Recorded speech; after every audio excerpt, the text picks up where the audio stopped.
Imagine this. You wake up tomorrow as the Sultan of the Ottoman Empire. Golden palaces, infinite wealth, absolute power over 20 million souls. Sounds incredible, right? Wrong. You've just signed your own death warrant. Because in the Ottoman world, the throne wasn't a prize.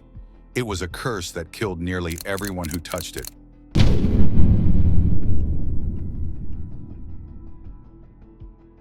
Let's start with the people you should trust most. Your family. Spoiler alert, you can't trust them at all. The moment you become Sultan, every one of your brothers becomes a walking threat to your reign. Ottoman law was crystal clear. There could be only one ruler, and everyone else with royal blood was expendable. Take Sultan Mehmed III. The day he took the throne in 1595, he ordered the execution of his 19 brothers. 19. Their bodies were carried out in small coffins while their mothers wailed in the palace corridors. Why? Because he knew that any one of them could rally support and tear the empire apart in civil war. But it gets worse. Your own sons will plot against you too. Sultan Ahmed I lived in constant fear that his sons would poison his food or strangle him in his sleep. And your mother? The Sultan mother, or Valida Sultan, often held more real power than you did. Cross her, and you might find your morning coffee has a very bitter aftertaste.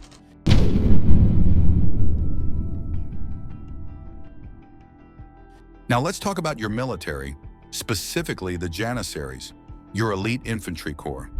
These aren't just soldiers. They're a military brotherhood with the power to make or break sultans. And here's the terrifying part. They've done it before, and they'll do it again. Picture this scenario.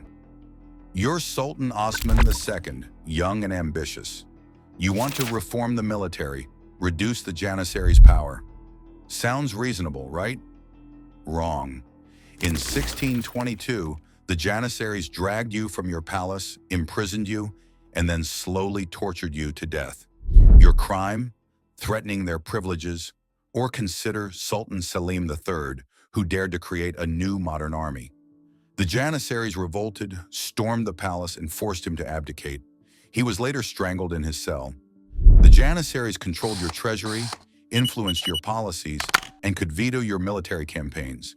You think you're their commander, but the truth is darker. You're their hostage. Make them happy, or they'll find a new sultan who will.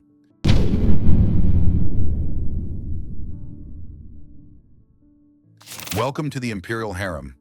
200 to 800 women living in the palace, and every single one of them is fighting for survival.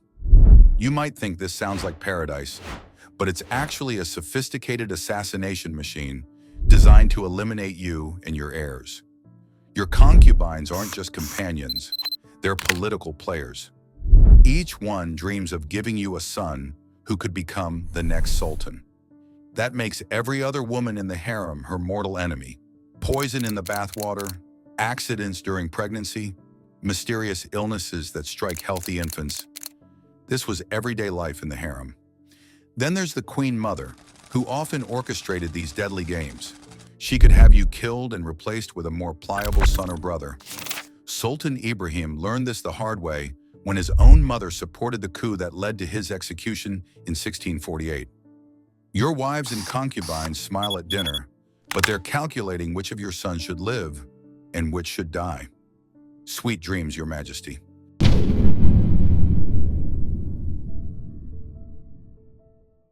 As Sultan, you have no choice but to wage war constantly. The empire's entire economic and social system depends on expansion, conquest, and fresh plunder. Stop fighting and you'll face bankruptcy, rebellion, and death. But here's the catch. Every campaign could be your last. Lead from the front like a warrior, and you might die in battle like Sultan Murad I, killed by Serbian assassins after the Battle of Kosovo.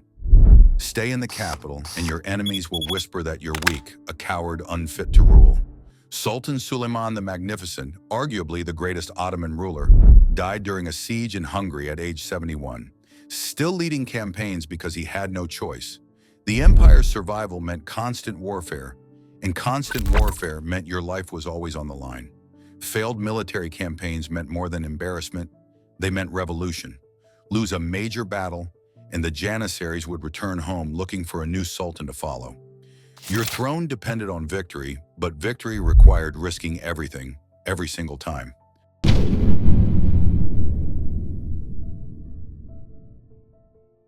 You're not just a political leader, you're the caliph, the shadow of God on earth, the protector of Islam. Surely religious authority offers some protection? Think again. Holy titles just paint a bigger target on your back. Religious scholars, called ulama, constantly judge your decisions against Islamic law. Make the wrong choice, and they declare your rule illegitimate, giving rebels the perfect excuse for revolution. Sultan Selim I executed thousands of Shia Muslims to prove his Sunni orthodoxy, but even that wasn't enough to satisfy every religious faction.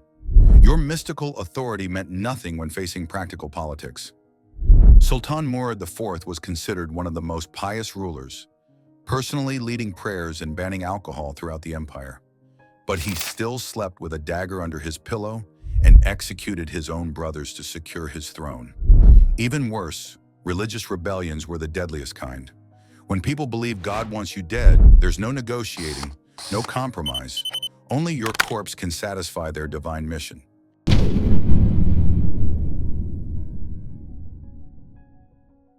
Let's talk about your treasury, specifically how it's constantly empty. The Ottoman Empire ran on a simple formula: conquer new lands, steal their wealth, use that wealth to conquer more lands. But what happens when you run out of places to conquer? By the 1600s, you're facing inflation that's destroying your economy. Silver from the Americas flooded global markets, making your coins worthless. Your soldiers want their pay, your officials demand their bribes, and your people need food during famines. Where does the money come from? You'll try raising taxes, but that triggers revolts. You'll debase the currency, but that causes more inflation. You'll sell government positions to the highest bidder, but that creates corruption that weakens your entire administration. Sultan Ahmed III faced constant financial crises that sparked the Patrona Halil Rebellion in 1730. The rebels didn't just want him gone, they wanted him dead. He survived only by fleeing in the middle of the night. Many of your predecessors weren't so lucky when the treasury ran dry.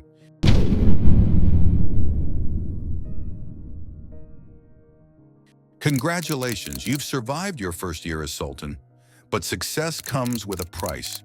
You can never trust anyone ever again.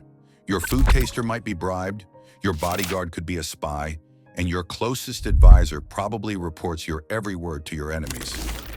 Sultan Murad IV became so paranoid that he personally patrolled Istanbul at night, executing anyone who broke his laws. He trusted no one, spoke to almost no one, and lived in complete isolation within his own palace. The stress aged him decades in just a few years. You'll develop elaborate security rituals, changing your route to prayers, rotating your sleeping chambers, employing multiple food tasters. But here's the terrible irony. The more security measures you take, the more isolated you become, and isolation makes you an easier target. Many sultans went genuinely insane from the pressure. Sultan Ibrahim became so deranged that he had 280 concubines sewn into sacks and drowned in the Bosphorus. Madness was almost a mercy compared to the alternative.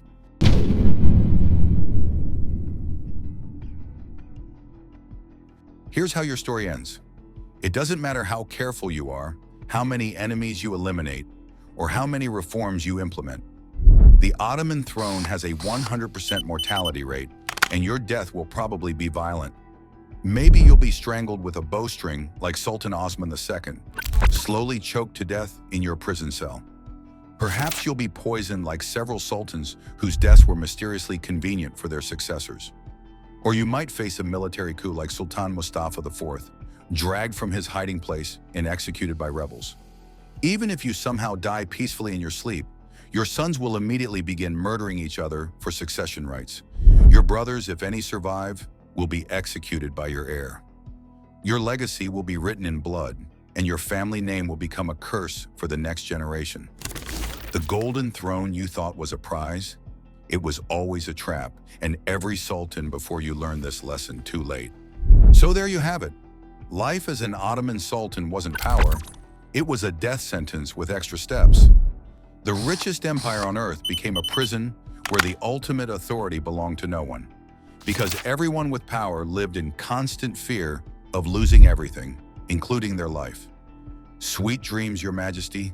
Hit that notification bell, because next week we're exploring why being a Roman emperor was even more dangerous than being an Ottoman Sultan. Trust us, you won't want to miss it.